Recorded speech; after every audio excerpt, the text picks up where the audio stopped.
Hello दोस्तों, कैसे हो? आई होप आप सभी अच्छे होंगे और आपकी पढ़ाई भी अच्छी चल रही होगी। तो आज हम बात करने वाले हैं मैकेनिक्स का। ये पार्ट 10 है। ठीक, इसके पहले ऑलरेडी 9 पार्ट अपलोड हो चुके हैं। ठीक है, तो वीडियो को स्टार्ट करते हैं। अब देखिए, सबसे पहला इसमें पॉइंट क्या लिखा है।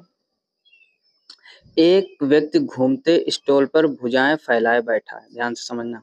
यानी कोई एक व्यक्ति है, आप अपने आप को मान सकते हो, और आपकी जो भुजाएं हैं वो फैली हुई है। ठीक, हाथ फैले हुए हैं और बैठा हुआ है। फिर लिखा है यकायक वह भुजाएं सिकोड़ लेता है। क्या लिखा है? यकायक वह भुजाएं सिकोड़ ले तो उसका जड़त्व आघूर्ण घट जाएगा, कोणीय वेग बढ़ जाएगा तथा कोणीय संवेग संरक्षित रहेगा। अब देखो, यहाँ से आपके 3 पॉइंट क्लियर होते हैं। कौन कौन से? सबसे पहले आप ये समझो, यदि कोई व्यक्ति घूमते स्टॉल पर भुजाएं फैलाए बैठा है। ये क्या लिखा है? भुजाएं फैलाए बैठा है। फिर लिखा है यकायक भुजाएं सिकोड़ ले, यानी आप अपने आप को ले सकते हो। यदि आप स्टूल पर बैठे हो और आपकी भुजाएं फैली हुई हैं और स्टूल कैसा है? वो घूम रहा है। समझ गए ना बात को? स्टूल कैसा है? वो घूम रहा है, घूमते स्टूल पर। फिर आपने क्या किया? अपनी भुजाओं को सिकोड़ लिया। तो उस स्थिति में क्या क्या चेंजमेंट होगा? तो सबसे पहले उसका जड़त्व आघूर्ण घट जाएगा। ठीक, जिसको आप आई कहते हो। उसका जो कोणीय वेग है वो बढ़ जाएगा तथा कोणीय संवेग संरक्षित रहेगा। यानी कोणीय वेग तो उसका बढ़ जाएगा, लेकिन कोणीय संवेग पर कोई प्रभाव नहीं पड़ेगा। यानी एक कंडीशन में आपके 3 पॉइंट क्लियर हुए। यानी जब घूमते हुए स्टूल पर आपकी भुजाएं फैली हुई हैं और आप उनको सिकोड़ लेते हैं तो आपका जड़त्व आघूर्ण घटेगा, कोणीय वेग बढ़ेगा तथा कोणीय संवेग पर कोई प्रभाव नहीं पड़ेगा। आई होप पॉइंट क्लियर हो जाएगा। नेक्स्ट पॉइंट देखिए। अगला लिखा है एक वृत्ताकार डिस्क निश्चित कोणीय वेग से अपनी केंद्रीय अक्ष के परितः घूर्णन करती है। अब ध्यान से समझो, ये वृत्ताकार डिस्क है। ठीक, निश्चित कोणीय वेग है से अपनी केंद्रीय अक्ष के परितः घूर्णन करती है। फिर लिखा है यकायक उसके किनारे से एक टुकड़ा टूटकर गिर जाए तो तब उसका जड़त्व आघूर्ण घटता है तथा कोणीय वेग बढ़ता है। अब ध्यान से समझो, एक वृत्ताकार डिस्क है। ठीक, वृत्ताकार डिस्क जानते होगे आप, इस टाइप से कुछ। ठीक, एक वृत्ताकार डिस्क है। कह रहा है वह कोणीय वेग से अपनी केंद्रीय अक्ष के परितः घूर्णन करते हैं। यानी कोणीय वेग से अपनी केंद्रीय अक्ष के परितः वह घूम रही है। यकायक उसके किनारे से एक टुकड़ा, मान लो ये जो है, यहाँ से आपका एक टुकड़ा यहाँ से टूट जाता है। ठीक, यहाँ से मान लो यहाँ से एक टुकड़ा टूट जाता है, टूटकर गिर जाता है, तब उसका जो जड़त्व आघूर्ण, उसका मतलब उस वृत्ताकार डिस्क का जो जड़त्व आघूर्ण है वो घटता है तथा कोणीय वेग बढ़ता है। यानी 2 पॉइंट समझो आप। यदि कोई वृत्ताकार डिस्क है और वह घूम रही है कोणीय वेग से अपने केंद्रीय अक्ष के परितः और उसका एक टुकड़ा टूट जाए तो जो वृत्ताकार डिस्क, अब इस टुकड़े को मत समझ लेना, आपकी जो टुकड़ा टूटा है उसका टुकड़े से कोई मतलब नहीं। टुकड़ा टूटकर गिर जाता है, लेकिन उस स्थिति में जो उसका जड़त्व आघूर्ण है वो घट जाएगा और कोणीय वेग बढ़ जाएगा। आई होप आप दूसरा पॉइंट भी अच्छे से समझ गए होंगे। नेक्स्ट पॉइंट देखते हैं, तीसरा। लिखा है पेंचकस का हत्था चौड़ा इसलिए बनाया जाता है क्योंकि बल आघूर्ण का मान अधिक किया जा सके, जिससे पेंच सुगमता से घूम सके। यानी जो पेंचकस होता है, पेंचकस को आप सब लोग जानते होंगे, जो घर में यूज किया जाता है। पेंचकस का हत्था चौड़ा इसलिए बनाया जाता है क्योंकि उसका बल आघूर्ण का मान अधिक किया जा सके, बल आघूर्ण का मान अधिक किया जा सके, जिससे पेंच सुगमता में से घूम सके। ठीक, तो ये साधारण सा पॉइंट है, इसमें कोई खास बात नहीं। अगला पॉइंट देखिए। लिखा समान द्रव्यमान के 2 ठोस गोले भिन्न भिन्न घनत्वों की धातुओं से बनाए गए। अब ध्यान से समझना, पॉइंट इंपॉर्टेंट पॉइंट है, थोड़ा समझ लो। समान द्रव्यमान के, यानी जितना इसका वजन है उतना ही इसका वजन है। ठीक, ये आपका पहला है और ये दूसरा, ऐसे मान लो। फिर समझो उसके बाद कह रहा है लेकिन उनके जो घनत्व है, ठोस गोले, देखो समझो, यहाँ पर समान द्रव्यमान बोला है और भिन्न भिन्न घनत्व, यानी इसका घनत्व कुछ और है। ऐसे यहाँ पर इसको पिंक कलर से कर लेते हैं। ठीक, ये इसका घनत्व हो गया और इसको कर लेते हैं येलो कलर से। ठीक, ध्यान से समझो, द्रव्यमान समान है। द्रव्यमान समान का मतलब हो गया जितना वजन ए का है उतना ही वजन बी का है, लेकिन घनत्व जो है उसके भिन्न भिन्न की धातुओं के बनाए गए हैं। फिर लिखा है हल्की धातु के गोले का व्यास के परितः जड़त्व आघूर्ण अधिक होगा क्योंकि उसकी त्रिज्या बड़ी होगी। अब समझो, तो इसमें जो हल्का धातु के गोले का जो व्यास के परितः जड़त्व आघूर्ण होगा अधिक होगा। किसका अधिक होगा? हल्की धातु का। यानी इन दोनों धातुओं का वजन तो समान है। अब देखो यहाँ पर एक इंपॉर्टेंट पॉइंट समझो। अब आपके मन में विचार आ सकता है कि जब समान द्रव्यमान लिखा है तो वे हल्की और भारी का मतलब ही नहीं हुआ। मतलब कहने का कुछ धातुएं जो होती हैं वो कम जगह में वजन ज्यादा होता है और कुछ धातुएं ऐसी होती हैं जो वजन उतना होगा जगह ज्यादा घेर लेंगी। समझ रहे हो ना बात को? तो हल्की धातु के गोले का जो व्यास होगा, ध्यान से समझो, जो हल्की धातु के गोले का व्यास होगा, व्यास के परितः जो जड़त्व आघूर्ण अधिक होगा। जड़त्व आघूर्ण कैसा होगा? अधिक, क्योंकि उसकी त्रिज्या भी बड़ी होगी। ठीक, तो ये पॉइंट आपका क्लियर हो गया होगा। इसका स्क्रीनशॉट ले लीजिए, फिर आगे बढ़ते हैं। अब देखो ध्यान से समझो, अगला पॉइंट क्या लिखा है? अगला पॉइंट है धातु की चकती को पिघलाकर ठोस गोले के रूप में ढाल दिया जाता है। ध्यान से समझो, पहले एक धातु की कोई चकती थी, ठीक, धातु की क्या थी? एक चकती थी, फिर उसको पिघलाकर एक ठोस गोला बना दिया गया है। ठीक, बना दिया जाता है। केंद्र से गुजरने वाली ऊर्ध्वाधर अक्ष के प्रति जड़त्वाघूर्ण घट जाएगा। अब उसके जो केंद्र से गुजरने वाली ऊर्ध्वाधर अक्ष होगी उसके परितः जो जड़त्वाघूर्ण है वो घट जाएगा। यानी पहले जो धातु की आपकी चकती थी उसको पिघला कर आपने एक गोल रूप में ढाल दिया, यानी ऐसा गोला बना दिया गया है। ठीक, और केंद्र से गुजरने वाली ऊर्ध्वाधर अक्ष के परितः जो जड़त्वाघूर्ण होगा उसका वो कैसा होगा? यानी जो आई का मान होगा वो घट जाएगा। ठीक, तो ये हो गया अगला पॉइंट। उसके बाद नेक्स्ट देखिए, लिखा कणों के एक द्रव्यमान पर लग रहे बाहरी बलों का परिणामी यदि शून्य हो तो द्रव्यमान का रेखीय संवेग समय के साथ नहीं बदलता। समझो बात को, कह रहा कणों के एक द्रव्यमान पर लग रहे बाहरी बलों का यदि परिणामी शून्य हो, यानी जो बाहरी बल होते हैं यदि उनका परिणामी शून्य हो तो द्रव्यमान का जो रेखीय संवेग है वो समय के साथ नहीं बदलता है। ठीक, नेक्स्ट पॉइंट देखिए, अगला पॉइंट लिखा है एक डिस्क तथा एक गोला जिनकी त्रिज्याएं समान। एक डिस्क है, एक गोला, ध्यान से समझो, एक डिस्क है, एक गोला है, जिनकी त्रिज्याएं समान परंतु द्रव्यमान भिन्न है। दो आनत तलों पर लुढ़क रहे हैं जिनका झुकाव समान है तो गोला तली पर पहले पहुंचेगा। ठीक, अब कॉमन सिस्टम समझो। डिस्क का मतलब आप इस टाइप से मान लीजिए, गोला आप इस टाइप से मान लीजिए। ठीक, एक डिस्क है तथा एक गोला है। अब इनकी जो त्रिज्याएं हैं वो समान है। ठीक, इनकी त्रिज्याएं कैसी हैं? समान है। दोनों की त्रिज्याएं कैसी हैं? समान है, परंतु द्रव्यमान भिन्न है और इनका द्रव्यमान अलग अलग है। यानी आप कह सकते हो, मान लो इसका द्रव्यमान m1 है और इसका द्रव्यमान m2 है। ठीक, दो आनत तलों पर लुढ़क रहा है। अब ये दोनों लुढ़कना चालू करते हैं जिनका झुकाव भी समान है, यानी इनका जो एंगल है, लुढ़कने का जो एंगल यानी झुकाव दिया गया वो भी समान है, तो गोला तली पर पहुंचे। यानी आपसे क्वेश्चन कर सकता है कि इन दोनों स्थिति में तली पर पहले कौन पहुंचेगा, तो आपका आंसर होगा क्या? गोला। क्वेश्चन कैसे आएगा पेपर में वो भी समझ लीजिए। कहेगा एक डिस्क तथा एक गोला जिनकी त्रिज्याएं समान परंतु द्रव्यमान भिन्न भिन्न है, दो आनत तलों पर लुढ़क रहे हैं, इनका झुकाव भी समान है, तो तली पर कौन पहले पहुंचेगा? नंबर 1 गोला, नंबर 2 डिस्क, नंबर 3 दोनों एक साथ पहुंचेंगे, नंबर 4 इनमें से कोई नहीं, तो तली पर कौन पहले पहुंचेगा? गोला। आई होप आप पॉइंट समझ गए होंगे। नेक्स्ट पॉइंट देखिए, लिखा है गुरुत्वाकर्षण नियतांक G इक्वल 6.67 गुणे 10 की घात -11 न्यूटन मीटर स्क्वायर प्रति किलोग्राम स्क्वायर तथा विमा होती है m की पावर -1 L क्यूब T की पावर -2। अब देखो विमा रटना नहीं आपको, आप यहाँ से निकाल सकते हो। न्यूटन की विमा क्या होती है? ध्यान से समझना, न्यूटन की होती है ml T-2। ये किसकी विमा होती है? न्यूटन की। अब साथ में क्या लिखा है? Metre square. अब देखो यहाँ मीटर स्क्वायर का मतलब आप लिख सकते हो L स्क्वायर, और बटे किलोग्राम की क्या होती है विमा? किलोग्राम का होता है द्रव्यमान यानी m, तो यहाँ पर हो जाएगा m स्क्वायर। अब ध्यान से समझना, अब ये जो एक m ये घात है ये इस m से कट जाएगा, इस m को जब ऊपर लेके जाओगे आप तो ये हो जाएगा m की पावर -1 L स्क्वायर, और L क्या हो जाएगा? ये हो जाएगा L क्यूब और T की पावर -2। तो आप मात्रक से बड़ी आसानी से विमा निकाल सकते हो, उसमें कोई खास बात नहीं, ये रटने वाले नहीं। m की power -1 L cube T to the power -2। गुरुत्वाकर्षण नियतांक का मान क्या होता है ये इंपॉर्टेंट, आप इसको याद कर लीजिए। 6.67 गुणे 10 की घात -11, साथ में मात्रक भी याद कीजिए न्यूटन मीटर स्क्वायर प्रति किलोग्राम स्क्वायर, और इसी मात्रक से आप ये विमा निकाल सकते हो, बाकी विमा रटना नहीं है। फिर अगला पॉइंट क्या लिखा है?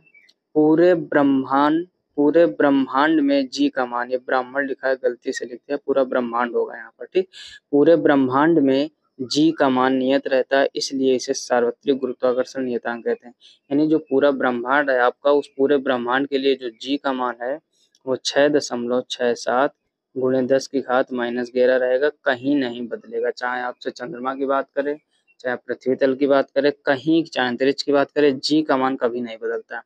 ध्यान से समझो, ये कैपिटल जी है गुरुत्वाकर्षण नियतांक, स्मॉल जी नहीं है, वो होता है गुरुत्वीय त्वरण। तो कंफ्यूज मत हो जाना आप, ये गुरुत्वाकर्षण नियतांक ये कहीं भी नहीं बदलता पूरे ब्रह्मांड में, ठीक। अगला पॉइंट समझो। अगला लिखा है गुरुत्वाकर्षण बल जो है केवल आकर्षण बल है, ये दो द्रव्यमानों के बीच लगता है, ये पारस्परिक बल है, छोटे द्रव्यमानों पर कम प्रभावी होता है। अब ध्यान से समझो, यानी गुरुत्वाकर्षण बल लिखा है केवल आकर्षण बल। अब बल होते हैं आपके दो प्रकार के, ध्यान से समझना। आपने 12th में पढ़ा होगा, एक होता है आपका क्या, वैद्युत बल। एक क्या होता है, वैद्युत बल, ठीक। थोड़ा डिटेल समझ लीजिए आप, ज्यादा आसान रहेगा फिर गुरुत्वाकर्षण बल, ठीक। ये हो गया आपका गुरुत्वाकर्षण बल। अब समझना क्या है, देखो वैद्युत बल होता है जैसे हम लोगों के घर में चुंबक, ठीक। बचपन में हमने भी गेम खेला था, आप लोगों ने भी खेला होगा। जब हम लोगों के घर में टीवी या बाजा में जो लगे होते हैं ना चुंबक, वो बेकार हो जाते हैं, बाहर निकाल देते हैं, जैसे इस टाइप से होते हैं गोल, ठीक। तो हम लोगों ने बचपन में क्या गेम खेला, एक चुंबक को एक चुंबक के पीछे लगाते थे, ठीक।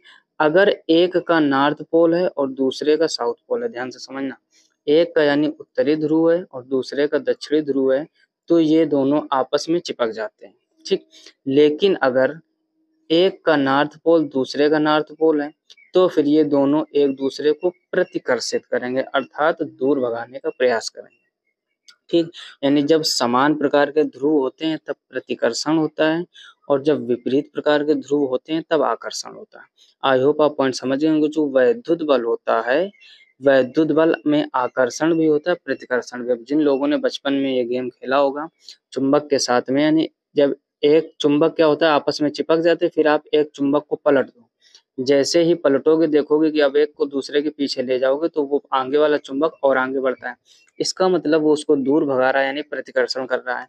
तो कहने का मतलब ये कि जो वैद्युत बल होता है उसमें सिर्फ आकर्षण बल नहीं होता है, उसमें आकर्षण और प्रतिकर्षण दोनों बल होते हैं। अब बात करते हैं हम लोग गुरुत्वाकर्षण बल की। तो जो गुरुत्वाकर्षण बल होता है, इसमें आप गौर कीजिएगा, इसमें कभी भी प्रतिकर्षण नहीं होता है। क्या नहीं होता है, प्रतिकर्षण। अब देखो, कभी ऐसा हुआ आपके साथ कि आप स्टूल पर बैठे हो और अचानक ऊपर की ओर उछल जाएं? कभी नहीं हुआ ना। हमेशा वस्तु नीचे की ओर ही गिरती है। आप अगर छत से गिरोगे तब भी नीचे, ऐसा नहीं होगा कि आप छत से गिरो और ऊपर और दूसरे छत पे पहुंच जाओ। समझ गए ना बात को। यानी गुरुत्वाकर्षण बल हमेशा आकर्षण बल होता है। कैसा बल होता है, आकर्षण बल। तो वही ये पॉइंट लिखा है कि यह केवल आकर्षण बल है, इसमें कभी भी ऐसी कंडीशन नहीं होगी कि यह प्रतिकर्षण हो जाए। आई होप आप समझ गए होंगे। अब देखो, जो आप लोग वैद्युत बल हमने समझाया आपको, उसमें क्या बताया, इसकी एक ट्रिक समझ लो आप।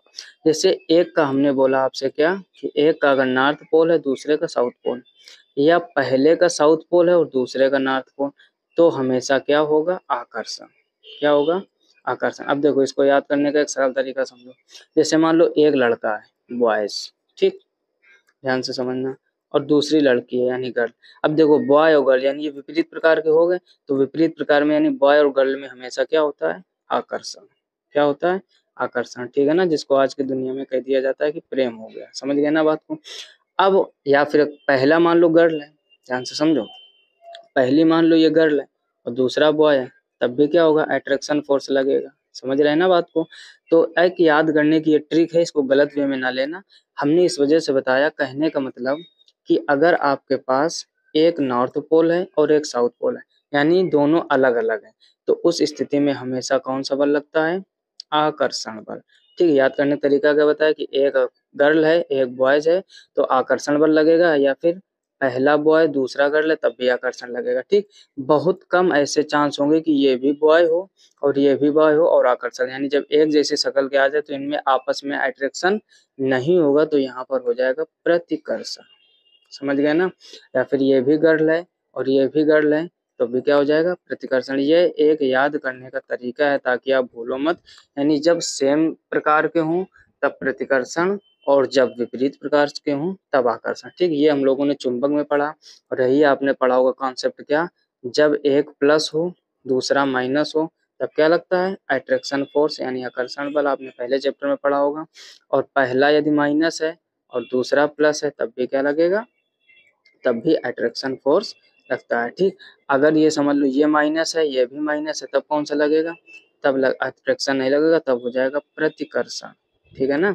और यदि ये प्लस हो जाएगा ये भी प्लस हो जाएगा, यानी कॉन्सेप्ट वही, चाहे आप वैद्युत क्षेत्र पढ़ो और चाहे चुंबकीय क्षेत्र, समझ रहे हो ना। यानी आपने क्लास 12 में अगर फिजिक्स को सही से डिवाइडेशन में पढ़ा होगा तो टोटल फर्स्ट जो बुक है आपकी उसमें 12 चैप्टर हैं, जिसमें 6 आपके वैद्युत के हैं और 6 चुंबकीय के। जिस व्यक्ति को ये 6 शुरू के अच्छे से समझ में आ जाते हैं यानी वैद्युत वाले, यानी कि आप पॉजिटिव निगेटिव हम लोग पढ़ते हैं, उसको अगले 6 चैप्टर पढ़ने में परेशानी नहीं होती, यानी चुंबक वाले में पूरा सेम कॉन्सेप्ट वही चलता है जैसे हम लोग उसमें पढ़ते हैं। वैद्युत वाले में वैद्युत क्षेत्र की तीव्रता, तो चुंबक वाले में पढ़ते हैं चुंबकीय क्षेत्र की तीव्रता। उसमें पढ़ते हैं वैद्युत क्षेत्र में अच्छी स्थिति में तीव्रता, उसमें भी पढ़ते हैं चुंबकीय क्षेत्र में अच्छी स्थिति में तीव्रता। कहने का मतलब कॉन्सेप्ट सेम रहेगा। आई होप अब आप इससे कभी भी नहीं बोलोगे। नेक्स्ट पॉइंट आगे देखिए, इसका भी स्क्रीनशॉट ले लीजिए। अब देखो नेक्स्ट पॉइंट क्या लिखा है, अगला लिखा है यह पिंडों के बीच के माध्यमों पर निर्भर नहीं करता। अब इसका मतलब समझो, वेरी इंपॉर्टेंट पॉइंट है, अच्छे से समझाते हुए चल रहे ताकि आपको कोई डाउट ना रहे।